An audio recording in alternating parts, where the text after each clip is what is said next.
Hi everybody, welcome to another update. I was looking at some oil companies because I saw Petroleum going down 30%. I think this is a pretty good buy. When it goes down, you need to buy more. It's trading currently at around PE of 7, not too bad. But then people asked, let's take a look at some Lundin energy companies. And I was thinking about International Petroleum Corporation. This company has been rising even when oil went down. That's amazing to me how they can do that. So let's see if this is actually a buy or not. So they have assets in Canada, France, and Malaysia. Production is rising. So these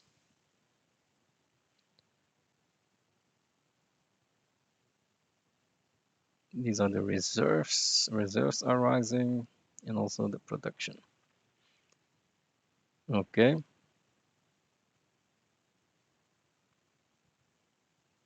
They're currently at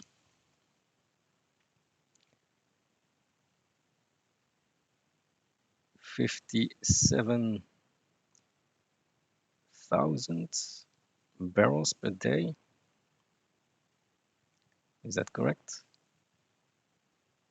Yeah.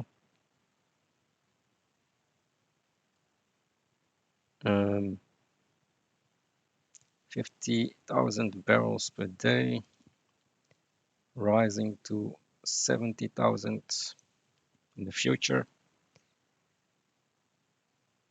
And that's driven by Blackrod, phase 1. So there's still a phase 2 coming in maybe 2030, beyond 2030. Long life assets, 30 years. Some numbers here.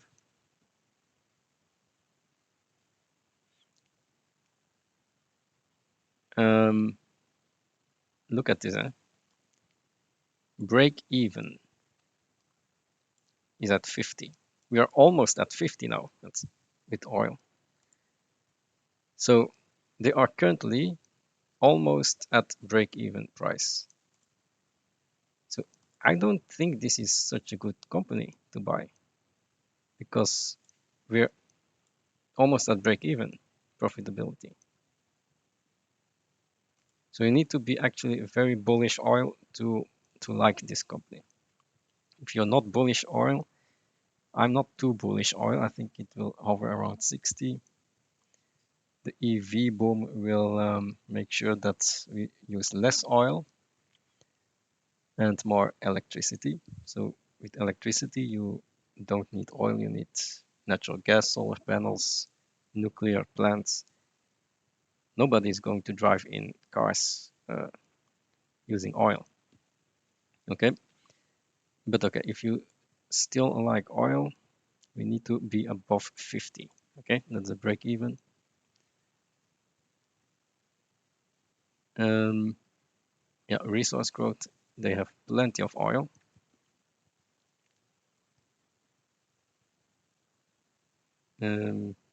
They have been reducing their share count. That's very good.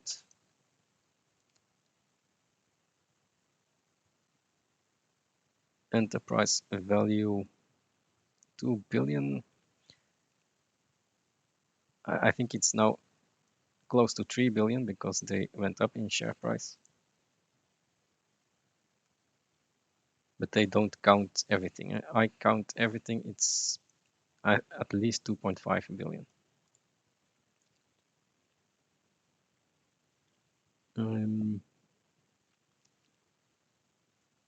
Yeah, they look at this. They think that oil is going to be at 75 and 95.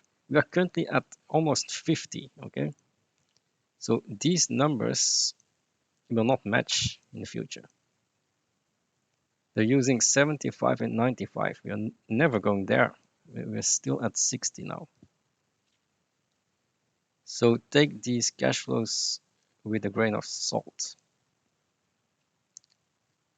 Okay, so capex 600 million. I think they still need about 60 million to bring this online. So all the capex has almost been spent, and then they can go in production.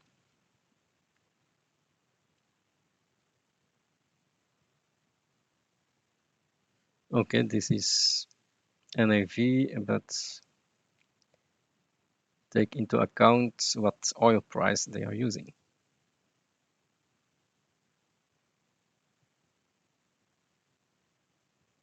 A lot of data.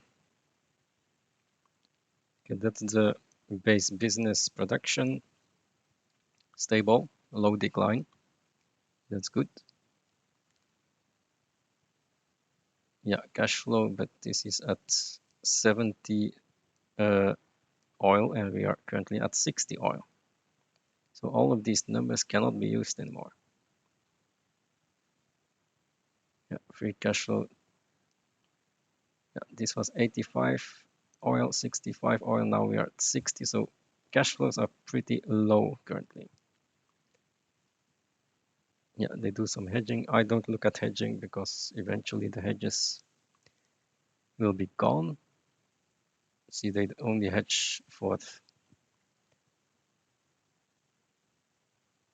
a year, so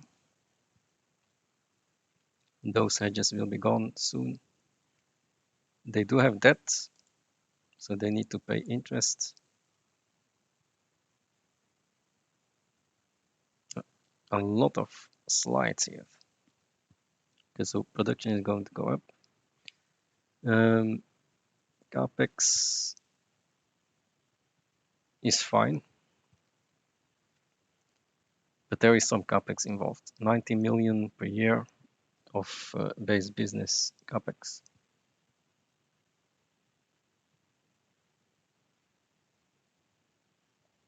Okay, so this one, phase one, is going in production next year.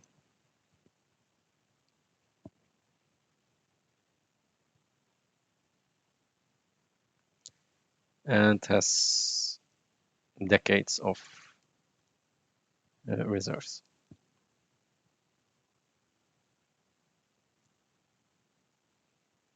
Some well data, you can look at this.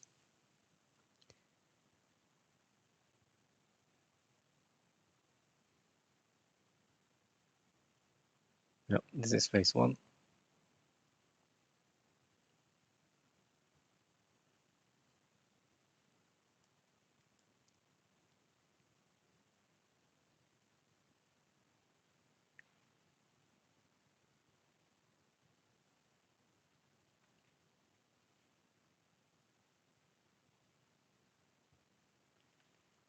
A lot of data. Too much data. So operating costs are below 20 per barrel. That's good. But when you add the blending costs, tariffs, transports, then you get to 25. And also they don't get oil revenue 100% because they also have gas. So the revenue is a bit lower than WTI. I think they get around 45 while the oil price is 60. Okay, that's because of the gas assets. This company will be producing around 40% oil.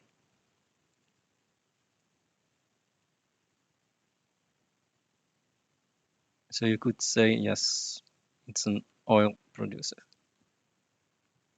It's not like they are producing 20%.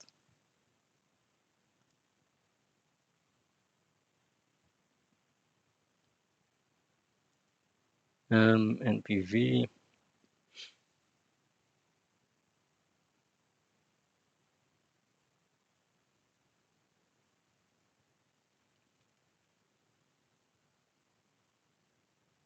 Yeah, those are prices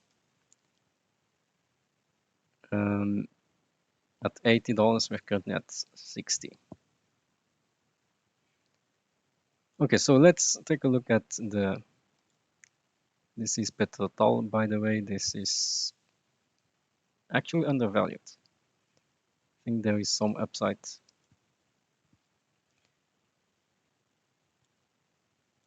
Let's go to IPCO. That's the wrong one.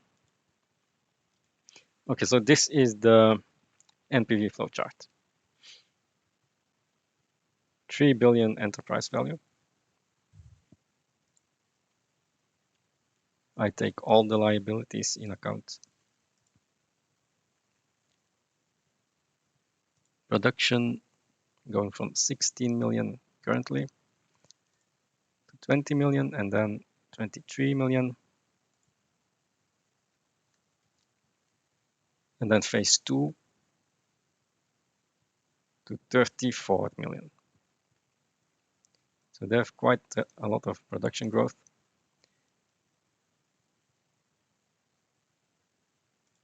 No cash flow for this year because they are building something. And then we go to 100 million capex. Still some interest payments.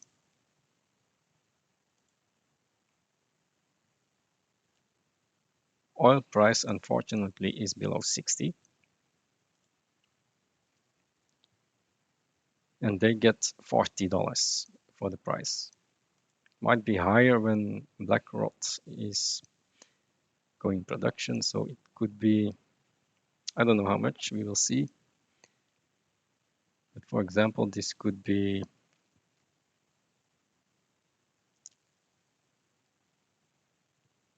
instead of 42 right now, it could be 45.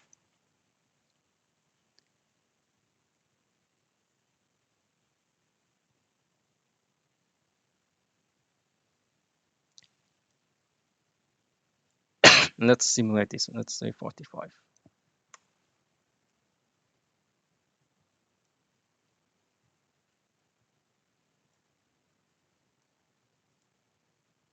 Then it looks better. But I don't know exactly how much it will be.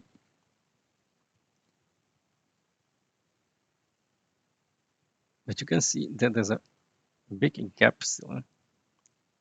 Very big gap at the current oil price. Only sustaining cost at 24. And yeah. Now let's see what happens when the oil price goes up. Let's try down first. When oil goes to 50.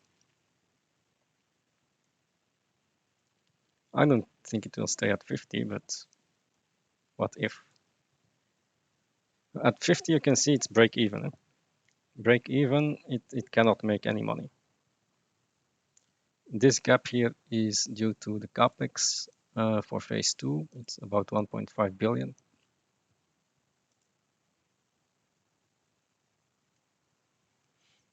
Okay, let's see if oil goes to 70. Maybe it can go back to 70 in the future. Then we're fair value. With all the cash flows coming in, we are fair value with a 10% discount rate. So each year you can get 10% for the next 2 decades. That's good. If oil stays at 70, you can get a 10% dividend for the next 2 decades when you buy this company. That's not bad. So at 70 oil is good. If we go to 80 oil, one day we were at 80 oil in the past.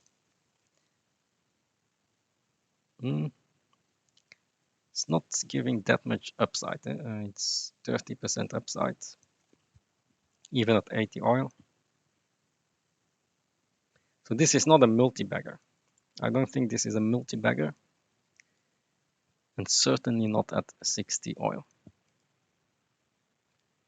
So at most, this is a fair value company.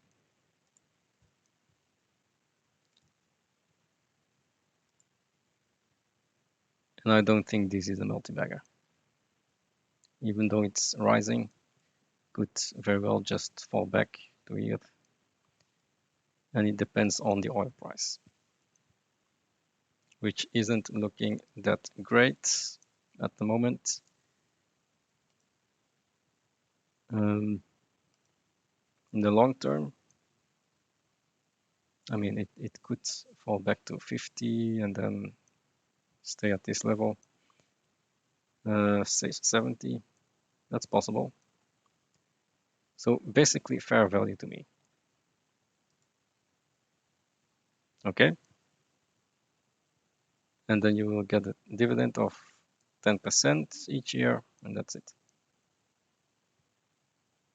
So not life-changing to me.